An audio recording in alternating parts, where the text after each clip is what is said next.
Nah, ini Bapak Ibu sekalian gambaran kondisi sekolah kita masih ada tidak sedikit yang fasilitas yang menunjukkan kesehatan sekolah itu belum cukup memadai. Terus, nah di sisi lain Bapak Ibu sekalian tidak sedikit dan sudah cukup banyak sekolah-sekolah yang berusaha bagaimana mewujudkan sekolahnya betul-betul sebagai lingkungan sekolah yang asri, nyaman, dan menyenangkan untuk beraktivitas baik di dalam maupun di luar ruangan. Lanjut, Bu. Toilet juga terjaga dengan baik dan seterusnya. Lanjut, Pak. Tempat pembuangan sampah, terus juga di dalam lingkungan sekolah, di dalam indoornya, di ruang kelasnya juga terjaga dengan baik. Nah, Bapak Ibu sekalian, ini adalah salah satu ruang yang menggambarkan kemudian seperti apakah persepsi orang tentang UKS. Nah, dengan ruangan ini Bapak Ibu sekalian, maka ini adalah hal yang bagus, tetapi ada sementara orang yang kemudian memiliki keterbatasan di dalam memahami tentang UKS. UKS itu ya di ruang itulah UKS gitu. Aktivitas UKS ada di situ. Nah, ini Bapak Ibu sekalian, hal yang nanti perlu kita samakan persepsi bahwa UKS tidak cuma sekedar pelayanan kondisi darurat atau pelayanan di ruang ini, tapi UKS adalah keseluruhan aktivitas upaya untuk mewujudkan sekolah yang sehat, kesehatan yang sehat, mulai dari proses bagaimana dilakukan pendidikannya, bagaimana mewujudkan kesehatan sekolah, di lingkungan sekolah, dan juga bagaimana layanan kesehatan. Lanjut, Pak. Ya, lanjut. Bapak Ibu sekalian, ini beberapa dasar hukum yang mendasari mengapa sekolah sehat ini menjadi sesuatu yang penting dan kenapa UKS ini menjadi hal yang harus kita lakukan bersama-sama lintas kementerian, lintas lembaga, dengan semua mitra termasuk masyarakat. Lanjut. Nah, Bapak Ibu sekalian, di bagian kedua bagaimana revitalisasi UKS harus dilakukan. Yang pertama Bapak Ibu sekalian, pemahaman tentang UKS itu sendiri. Ini harus kita bangun bersama-sama Bapak Ibu, bahwa sekali lagi yang namanya UKS bukanlah sebuah aktivitas pelayanan yang terbatas pada sebuah ruangan yang kemudian biasanya melayani kalau ada anak yang pada saat upacara tiba-tiba pingsan atau ada eksiden kecil dan sebatas itu Bapak Ibu. Tetapi UKS sesungguhnya adalah ada 3 pilar UKS yang harus dilakukan. Yang pertama adalah pendidikan kesehatan. Jadi bagaimana membangun kesadaran tentang pentingnya kesehatan, pentingnya budaya hidup bersih dan sehat oleh semua warga sekolah, termasuk orang tua. Yang kedua Bapak Ibu sekalian, bagaimana pelayanan kesehatan, termasuk di sini Bapak Ibu sekalian bagaimana imunisasi, bagaimana vaksinasi yang sekarang dari hal yang penting, itu juga harus menjadi tanggung jawab dari sekolah. Yang ketiga Bapak Ibu, bagaimana menciptakan lingkungan sekolah yang sehat. Selain sehat Bapak Ibu sekalian juga kondusif. Jadi bagaimana lingkungan yang bersih, asri, sanitasinya terpenuhi, kamar kecil jambannya terpenuhi, ada tempat cuci tangan, kantinnya sehat, dan lain sebagainya.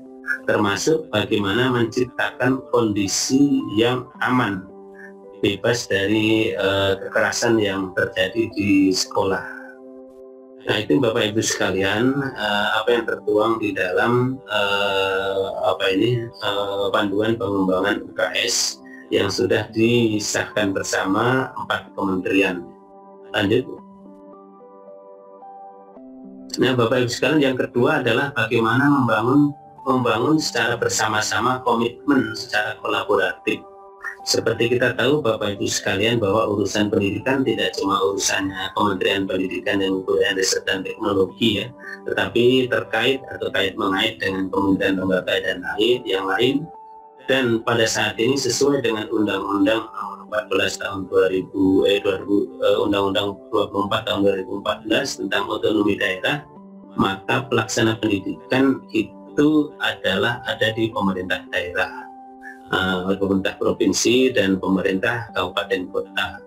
Oleh karena itu Bapak Ibu, di bagian kedua dalam rangka upaya untuk merevitalisasi UKS adalah bagaimana terbangunnya komitmen bersama kementerian lembaga terkait kemudian juga pembina pelaksana sekolah di daerah, baik di provinsi sampai dengan kabupaten kota sesuai kewenangannya. Lanjut.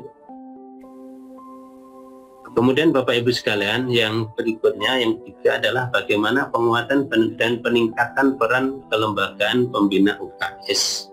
Jadi Bapak Ibu sekalian, di dalam SKP 4 Menteri tahun 2014, Kementerian Dikbud, Kementerian Agama, Kementerian Dalam Negeri, dan Kementerian Kesehatan mengamanatkan Bapak Ibu sekalian bahwa semua pimpinan baik yang ada di pusat termasuk di daerah yang mempunyai kewenangan terhadap penyelenggaraan pendidikan itu adalah memiliki posisi dan peran sebagai pembina UKS. Di tingkat kementerian ada pembina UKS, dan untuk di Kementerian Pendidikan dan Kebudayaan, Sekretariat Pembina UKS itu ada di Ditjen Paudidasmen, ada di Setdijen Paudidasmen, seperti itu. Kemudian di tingkat provinsi, Bapak Ibu Gubernur itu secara ex officio adalah pembina UKS. Nanti bisa turun sebagai pembina hariannya di Sekda ataupun di pejabat yang dilimpahkan di bawahnya, termasuk otomatis adalah Kepala Dinas Pendidikan. Demikian pun di kabupaten kota, bupati dan wali kota adalah pembina UKS, sampai turun ke kecamatan dan seterusnya, ke kantor Kanwil Agama, kantor Departemen Agama di kabupaten kota, dan pelaksana di ujungnya adalah satuan pendidikan serta Paskes dari Kementerian Kesehatan yang terdekat, yang secara umum adalah Pusat Kesehatan Masyarakat atau Puskesmas. Ini Bapak Ibu kelembagaan UKS yang perlu ditingkatkan peran dari masing-masing kelembagaan tersebut. Lanjut. Kemudian Bapak Ibu sekalian, hal yang harus dilakukan berikutnya sebagai upaya revitalisasi UKS adalah bagaimana mengintegrasikan program-program secara terpadu lintas kementerian dan lembaga, lintas satker, seperti itu Bapak Ibu sekalian. Dan ini Bapak Ibu di pusat maupun di daerah sesungguhnya kita sudah melakukan bagaimana kita Kementerian Dikbud, Kementerian Agama, Kementerian Dalam Negeri, Kementerian Kesehatan selalu bersama-sama melakukan berbagai ikhtiar, berbagai upaya untuk bagaimana bisa mewujudkan sekolah madrasah yang sehat dan dengan berbagai program seperti itu. Nah Bapak Ibu sekalian, kemudian di tingkat daerah ini yang kita harapkan di kabupaten kota, provinsi sampai kepada Paskes terdekat, Puskesmas dan satuan pendidikan, ini juga terjadi integrasi program, terjadi koordinasi, terjadi kerjasama yang sedemikian rupa sehingga pelaksanaan sekolah sehat dapat dilaksanakan secara terpadu dan bersama-sama. Lanjut. Kemudian Bapak Ibu sekalian, hal yang berikutnya tidak kalah pentingnya adalah ini merupakan, kalau kita lihat di skema atau gambar trias UKS itu Bapak Ibu sekalian, 3 trias UKS yaitu pendidikan kesehatan, pelayanan kesehatan, dan penciptaan lingkungan yang sehat. Ini merupakan 3 bagian yang tidak terpisahkan, terhubung, dan itu Bapak Ibu sekalian energinya, darahnya ya, yang menggerakkannya adalah ada yang di bagian tengah itu, yaitu manajemen. Bagaimana manajemen, para pengelola, para pelaksana UKS itu bisa melakukan pelaksanaan trias UKS ini dengan baik. Oleh karena itu Bapak Ibu sekalian, maka hal yang dilakukan berikutnya adalah bagaimana peningkatan manajemen dan tata kelola UKS. Nah oleh karena itu Bapak Ibu sekalian, pada bagian ini kita sangat berharap adanya dukungan kebijakan dan program di dalam pembinaan UKS, di dalam pembinaan sekolah sehat. Termasuk di daerah, di provinsi, di kabupaten kota, sampai kepada mungkin unsur di bawahnya, kecamatan, desa, dan lain sebagainya. Setidaknya Bapak Ibu sekalian diperlukan yang pertama adalah adanya kebijakan yang didukung oleh regulasi. Bagaimana pemerintah daerah bisa mengeluarkan kebijakan yang kemudian didukung oleh pemerintah perda, baik pergub maupun per bupati atau per wali kota yang mendorong pelaksanaan UKS dan pelaksanaan sekolah sehat. Regulasi ini menjadi penting karena akan menjadi payung hukum, termasuk bagaimana hal tersebut bisa didukung adanya anggaran, itu perlu adanya regulasi. Yang kedua, Bapak Ibu, tentu perencanaan dan penganggaran yang memadai. Kemudian koordinasi dan kolaborasi lintas stakeholder, di pusat maupun di daerah. Yang berikutnya adalah Bapak Ibu, tidak kalah pentingnya adalah peningkatan kapasitas SDM, baik dari unsur pembina maupun unsur pelaksana. Kemudian perlu dilakukan monef, perencanaan, pelaksanaan tindak lanjut. Dan Bapak Ibu sekalian, perlu didukung oleh agenda atau event-event yang bisa mendorong terlaksananya semangat dari sekolah melakukan revitalisasi UKS dan perwujudan sekolah sehat. Misalnya dengan kampanye sekolah sehat yang Pak Menteri kemarin sudah menginisiasi, mengawali pada tanggal 23 Agustus kemarin ya, dengan kampanye sekolah sehat. Kemudian lomba sekolah sehat, pemilihan duta sehat, duta sanitasi, penghargaan kader UKS, pembinaan Jumante atau juru pemantau jentik, dan lain sebagainya. Dan ini Bapak Ibu sekalian bisa dilakukan oleh tidak harus oleh pusat ya. Nah, bagaimana pemerintah provinsi bisa melakukan, kabupaten bahkan kecamatan, dan bisa memanfaatkan berbagai event hari besar, hari pendidikan nasional, dan lain sebagainya. Kemudian Bapak Ibu, bagian dari peningkatan manajemen dan tata kelola yang tidak kalah pentingnya adalah adanya dukungan anggaran. Dari APBN Bapak Ibu, kita sudah mengalokasikan BOS baik reguler, kinerja maupun afirmasi. Ada sekarang fleksibilitas dalam penggunaan BOS sesuai dengan kebutuhan masing-masing sekolah, masing-masing daerah. BOS sudah kita salurkan langsung ke sekolah. Kita sudah buat skema BOS majemuk, di mana besaran BOS untuk di Papua dengan di Jogja misalnya berbeda, dengan memperhatikan tingkat kemahalan.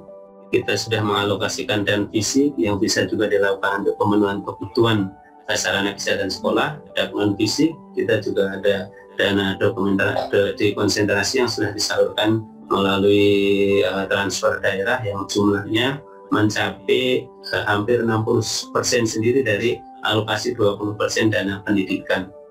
Yang berikutnya Bapak Ibu, APBD ini yang kita harapkan bisa juga dialokasikan, dan sumber-sumber lain yang tidak mengikat dari CSR, dunia industri, dunia usaha, mitra pembangunan, ataupun dari masyarakat, dari alumni, sepanjang itu tidak mengikat. Lanjut. Jadi Bapak Ibu sekalian, mungkin ada yang bertanya juga, kenapa di kementerian kok 3 atau 4 tahun terakhir ini belum menyelenggarakan lomba sekolah sehat atau lomba UKS ya. Jadi yang pertama karena memang kemarin kondisi pandemi, yang kedua Bapak Ibu seiring dengan penataan organisasi, di mana sekarang ada yang namanya Pusat Prestasi Nasional, Bapak Ibu, kegiatan lomba-lomba itu di Pusat Prestasi Nasional. Nah, kita masih mengkomunikasikan untuk kedepannya bagaimana ini kita juga bisa melakukan di tingkat pusat. Tapi Bapak Ibu sekalian, kami kemarin mendapat undangan juga dari Kota Mataram untuk ikut memantau pelaksanaan lomba sekolah sehat yang dilaksanakan oleh Kota Mataram ya. Ini merupakan salah satu contoh praktek baik dari tata kelola di tingkat kabupaten. Lanjut. Dan juga kita bisa melibatkan berbagai pihak, memanfaatkan event-event yang sesuai. Lanjut. Kemudian Bapak Ibu sekalian, bagian yang berikutnya dari revitalisasi UKS tadi di tingkat pelaksana adalah bagaimana bisa ditetapkannya sekolah-sekolah yang kemudian menjadi model pelaksana UKS yang baik, model pelaksana sekolah sehat.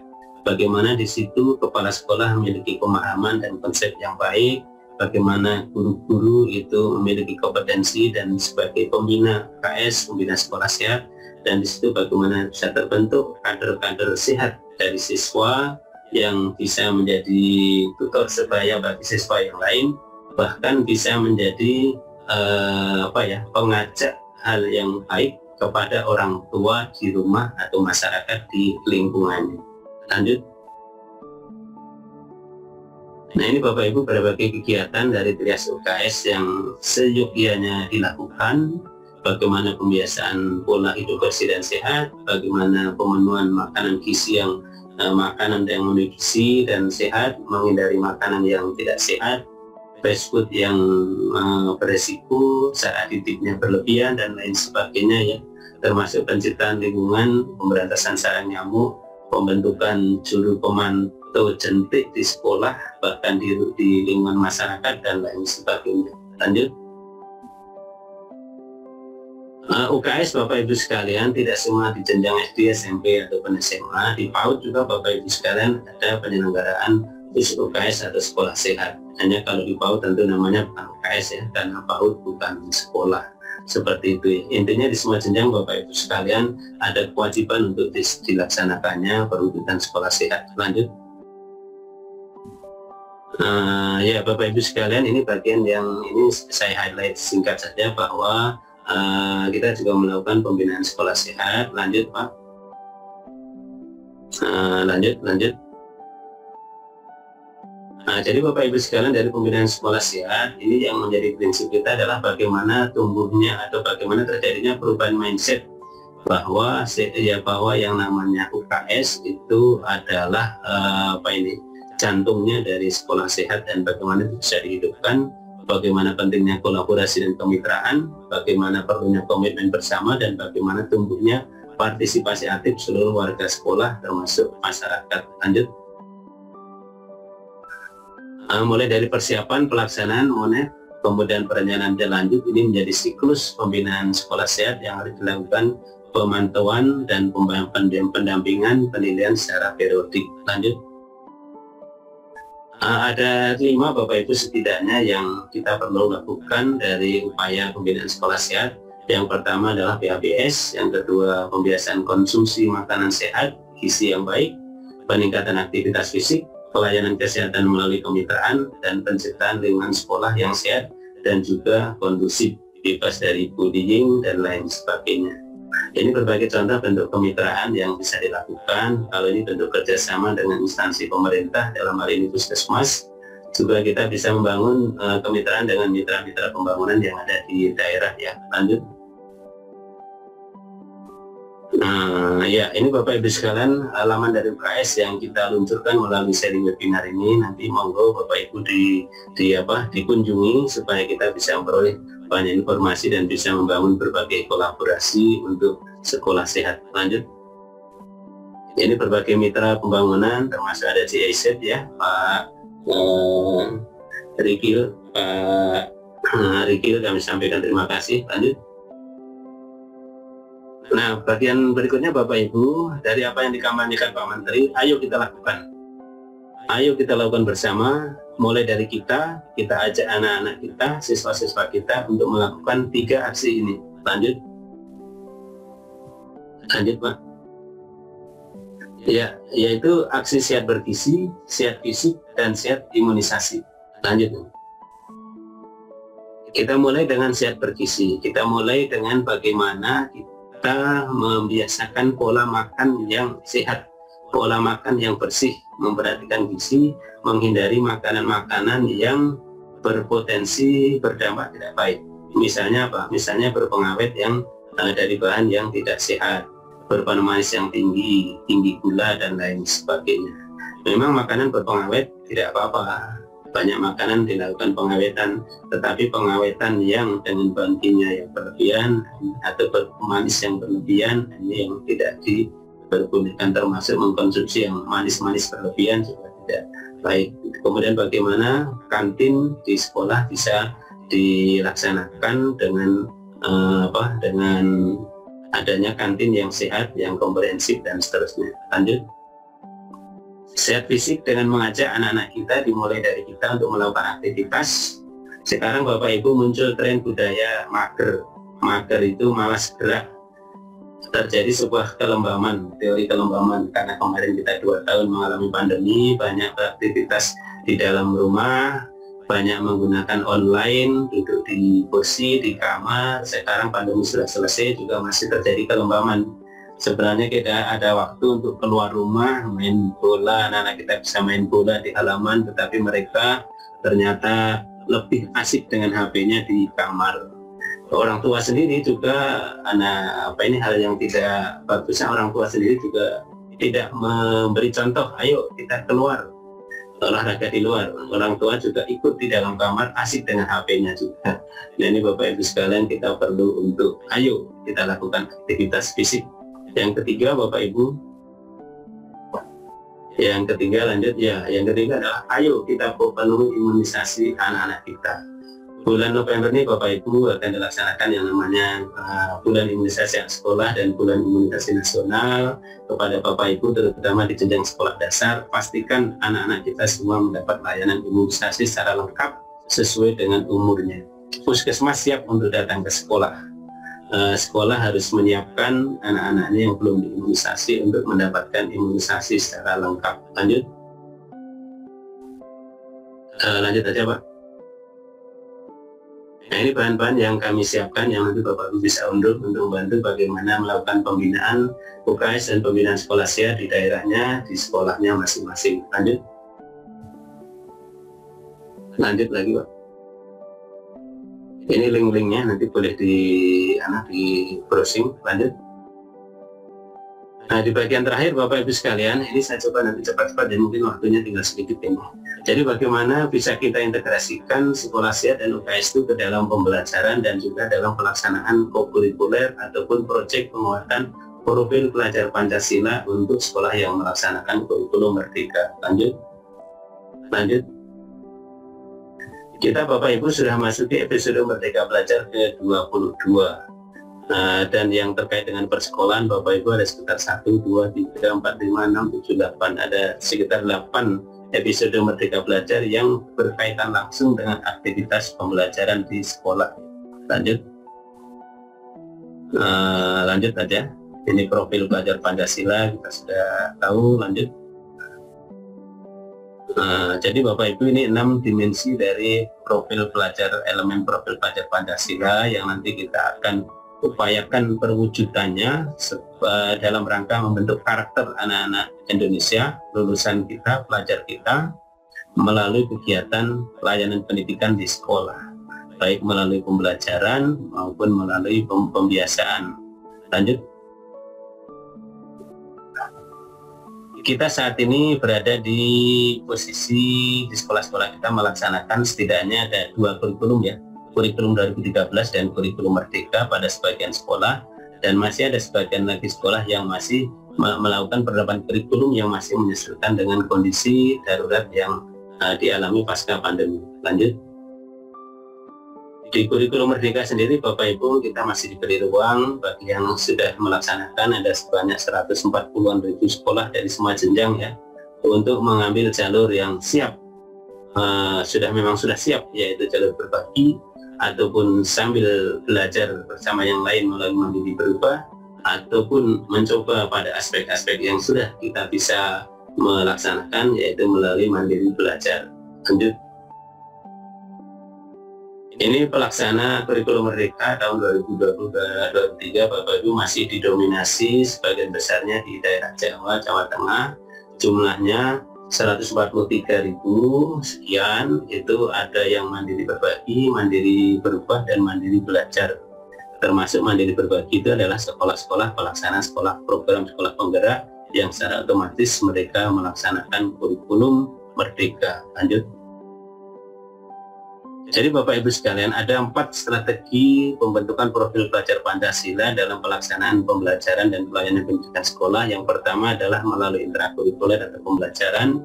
Yang kedua kokurikuler atau proyek penguatan profil pelajar Pancasila, yang ini juga menjadi kewajiban dari semua guru mata pelajaran.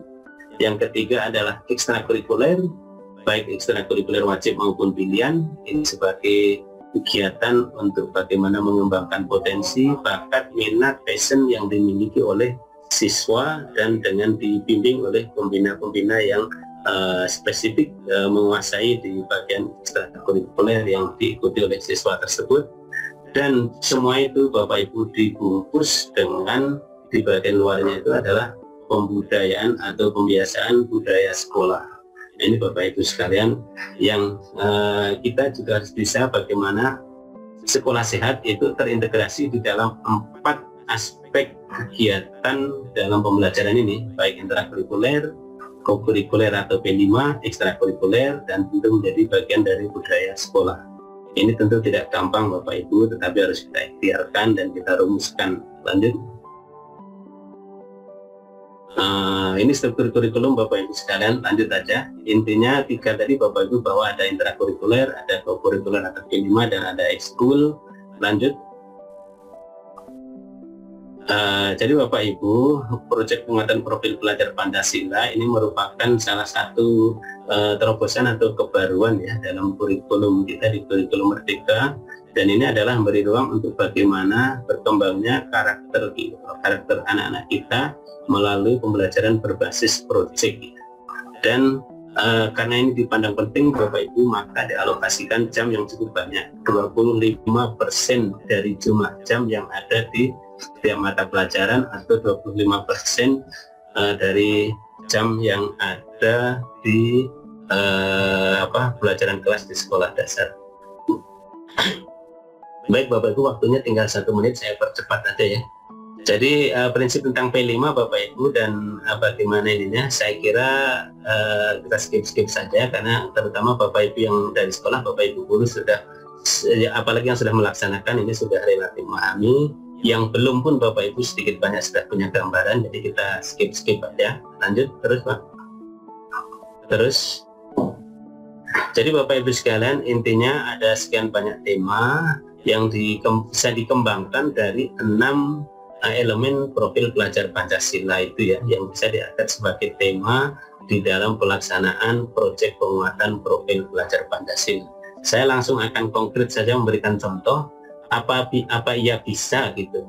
Proyek penguatan profil pelajar Pancasila dilakukan yang kemudian nanti bisa memiliki nilai untuk bisa memperkuat keterlaksanaan sekolah sehat. Apa bisa? Mari kita lihat Bapak Ibu sekalian. Lanjut. Nah, ini tema-tema yang lanjut aja ya. Lanjut Bu.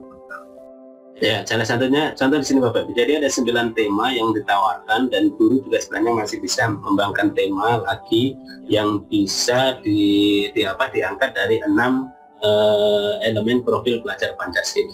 Misalnya ya, saya ambil 2 contoh tema. Di tema tentang kewirausahaan dan tema gaya hidup berkelanjutan atau pola hidup berkelanjutan atau sustainability group education, kira-kira seperti itu ya.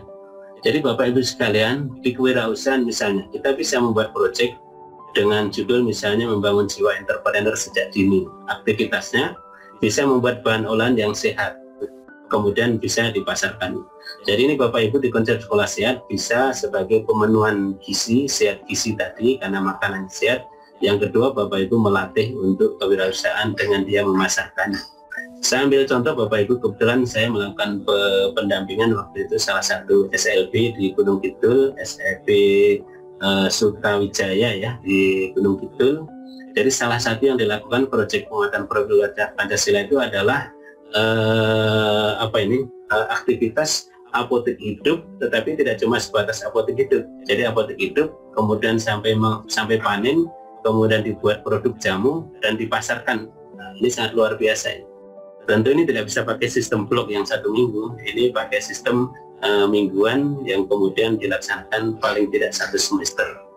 Contoh yang lain Bapak, ini berbagai aktivitas, pembuatan pemanfaatan dari lidah buaya, pembuatan makanan oleh anak-anak, kemudian dipasarkan dan lain sebagainya.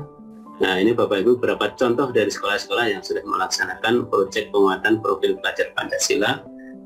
Lanjut Bu, masih 1 lagi kalau tidak salah. Satu lagi ya. Oh sorry, kayaknya di depan ada tadi. Yaitu bagaimana kreasi taman. Kreasi taman ini juga bisa dari tema yang tadi itu, tema perilaku hidup berkelanjutan. Jadi bagaimana kita bisa menciptakan lingkungan kita yang sustainable, memberikan dukungan terhadap lingkungan yang bersih. Nah, ini Bapak Ibu sekalian, ketika itu diangkat sebagai proyek penguatan profil pelajar Pancasila, maka secara tidak langsung Bapak Ibu akan mendukung upaya terwujudnya sekolah sehat, mendukung terlaksananya usaha kesehatan sekolah. Di slide terakhir Bu, penutup. Ya, seperti itu Bapak Ibu sekalian. Yang pertama, gerakan sekolah sehat dan masyarakat sehat, tidak hanya oleh sekolah, tetapi juga orang tua dan masyarakat. Kemudian menjadi tanggung jawab bersama, harus terus dilakukan secara kolaborasi, melibatkan semua pihak, termasuk mitra pembangunan yang ada di daerah. Kemudian Trias UKS ini menjadi ruh dari revitalisasi UKS untuk mewujudkan sekolah sehat. Dan yang terakhir, mari kita lakukan ikhtiar bersama agar pelaksanaan UKS dan sekolah sehat ini dapat diintegrasikan secara komprehensif dan baik ke dalam pembelajaran baik intrakurikuler, kokurikuler, P5 maupun ekstrakurikuler.